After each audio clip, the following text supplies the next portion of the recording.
몸이 불편한 사람들이 없어야 된다고 생각하는 거예요. 타살한다고요? 에? 합동 결혼식은 또 뭐예요? 만약에 제가 지팡이를 짚고 걸어 다녀요. 그럼 저 어떻게 돼요? 원샷.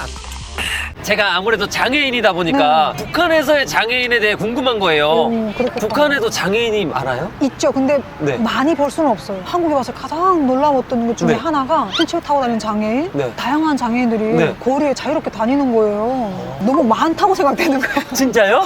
나중에 알게 됐죠. 장애인이 북한에 없는 게 아니라 북한에서는 장애인의 자유가 없기 때문에 그 사람들이 돌아다니지 못해서 그렇겠구나. 그럼 북한에서는 장애인을 보기가 힘들어요? 일단은 평양 같은 경우는 아예 없다고 보시면 되고, 북한에서는 장애인이 일단 기본적으로 선천성 장애를 가진 네. 아기들이 태어나지를 못하게 해요. 태어나면 바로 타살을 하거든요. 진짜요? 그러니까 북한에서는 장애인을 선호하지 않기 때문에 나라가 못 사는 거를 그거를 규정 짓는 거죠. 태어날 아기가 장애를 가지고 있다면 태어났을 때 사살한다고요? 우리나라는 검사를 네, 할 수 네. 있잖아요. 네. 근데 그 검사 자체가 없기 때문에 태어나야만 알잖아요. 네. 그냥 다 사살된다고 보시면 돼요, 병원에서. 병원에서 태어났을 때 이 아이는 장애가 있기 때문에 사살해야 된다. 태어났을 때부터 선생님은 아예 이렇다라고 보여주지 않고 그냥? 사살하는 경우가 대부분이고, 부모도 원치 않고 북한에서 장애를 가진 아이가 태어났다고 하면 그 아이를 키울 수 있는 여건이 아예 안 된단 말이에요. 그러니까 포기하는 거예요, 아예. 그리고 후천성 장애는 많아요. 북한에 건설을 할 때 군인들이 나가서 그쵸? 집을 짓고 다 그 노동력으로 한단 말이에요. 네. 기계로 안 하고. 그러니까 사고가 많이 발생할 거 아니에요. 그 장애인들을 무리로 배치하는 구역이 따로 있어요. 네. 그래서 그 사람들은 이제 거기서 사는 거죠. 그다음 결혼식도 강제로 이제 여자들을 묶어가지고 결혼식도 집단으로 합동 결혼식을 시키고 막 이렇게 하거든요. 에? 합동 결혼식은 또 뭐예요? 우리가 봤을 때는 그게 굉장히 안 좋은 방법이라고 생각하지만 거기에서는 이제 대우를 해준다. 장애인이 되면 결혼을 하기가 어렵다고 네. 생각하는 걸 우리가 네. 해준다라는 식으로 이제 여성분들은 어떻게 뭐 하는 거예요? 결혼도 딱 정해져가지고 원치 않아도 가야 되는 여자들이 있는 거예요. 북한 내에서 출신 성분이 안 좋은 여성들, 뭐 노동자의 계급을 가진 사람들을 결혼시켜준다든가. 그러니까 내 삶도 북한 정권이 정하는 거예요. 나의 선택이라는 거는 있을 수가 없어요. 그 안에서도 계급 사회인 거예요? 북한은 철저히 계급 사회예요. 계급 사회라는 게 약도까지 그려져가지고 다 나눠져 있어요. 약도까지 있어요? 그럼요. 진짜 독재 정권이다. 알면 알수록 나라가 아니라는 말을 자연스럽게 하게 되실 거예요. 그럼 장애에 대한 지원 같은 건 하나도 없어요? 지원은 거의 없다고 보시면 돼요. 장애인 법은 있지만 네. 그냥 그거는 이제 국제사회에 보여주기 식으로 실제로 그 법이 그 장애인들을 위해서 활용되는 건 없다고 보시면 돼요. 근데 장애인들을 위한 요양소 같은 게 있긴 해요. 그것도 이제 상위층의 계급의 자녀들 중에 장애인이 있으면 거기를 이제 특별히 돈을 내고 가는 거죠. 하층민이 장애인이 되면 큰일 나겠네요. 그렇죠. 살기 힘들어요. 장애인이 2명이 있었어요. 주변에? 네, 말을 못 맞아요. 하시는 네네. 분. 두 번째는 하반신 마비가 되셔가지고 네.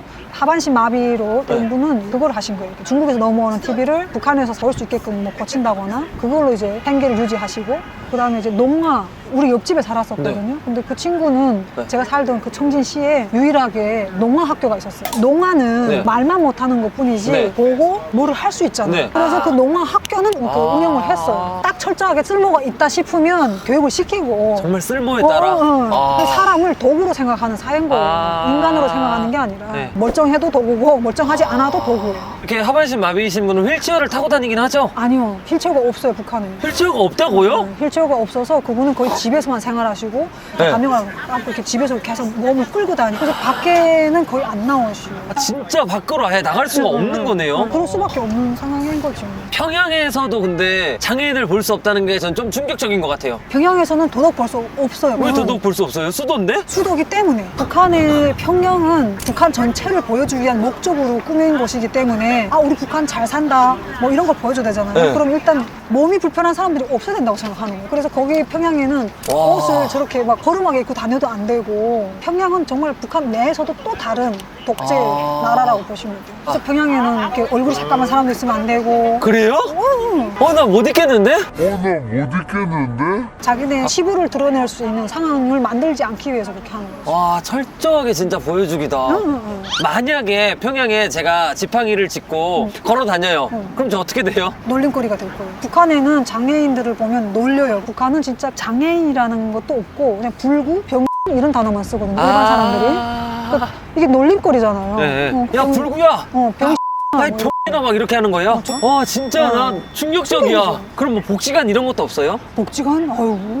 복지관이 왜 있어요? 북한은 뭐 말할 것도 없죠. 하물며 멀쩡한 인간도 도구로 쓰는 사회인데 네. 선진국이라고 제가 생각했을 때는 이제 소수의 어떤 사람들, 장애인이나 약자들이 그래도 그 사회에서 어느 만큼 잘 정착하고 어울려 살아가냐에 그쵸. 따라서 그게 선진국의 척도가 좀 더 높아지는 것 같아요. 네. 제가 와서 보니까 미국 사회도 장애인에 대한 복지가 완벽하게 다 돼 있는 건 아니에요. 맞아요. 대신 미국 사회는 모든 사람들이 갖고 있는 이 인식 자체가 열려 있기 때문에 그나마 복지가 조금 덜하더라도 마음이라도 편하고 걸어 다니는 게 불편하진 않는구나. 네. 이게 좀 다르다고 제가 생각했어요. 그럼 북한에서 하나님이 가장 지내면서 힘들었던 건 뭐예요? 개인의 사생활이 없는 거. 내가 뭐를 잘하는지도 내가 혼자 뭔가를 해봐야 알잖아요. 근데 혼자 뭔가를 할 수 있게 만들질 않아. 그 사회는. 그래도 2023년인데 당연하다고 생각하는 건 북한은 당연하지 않다고 보시면 돼요. 아. 일단 내가 태어난 것부터 움직이는 것부터 선택이 없어. 그냥 딱 정해져 있어. 어디 가고 뭘 하고 학교도 지정된 곳으로, 집도 지정된 곳으로. 탈북민들도 지금 여기 와서 오래 살아도 자기가 뭘 잘하는지를 몰라요. 나 스스로 나를 돌아볼 그런 계기가 없었기 때문에 여기 와가지고 저는 혼자 있는 시간을 통해서 아 내가 이런 걸 잘하고 나는 이런 사람이었고 나는 이런 걸 할 수 있고 저는 내가 하고 싶은 대로 못하게 한다라는 게 가장 큰 불행이라고 생각하며 살았죠. 마지막으로 이걸 보시는 분들께 한마디. 아유, 일단 한솔님하고 같이 이렇게 함께 할 수 있는 기회가 생겨서 너무 감사하고요. 이렇게 많은 분들 앞에서 제 이야기를 할 수 있게 기회를 주셨잖아요. 그래서 너무 감사드리고 북한댁 사랑방도 많이 많이 응원해 주세요. 탈북민들의 영상도 많은 관심과 응원 부탁드릴게요. 감사합니다.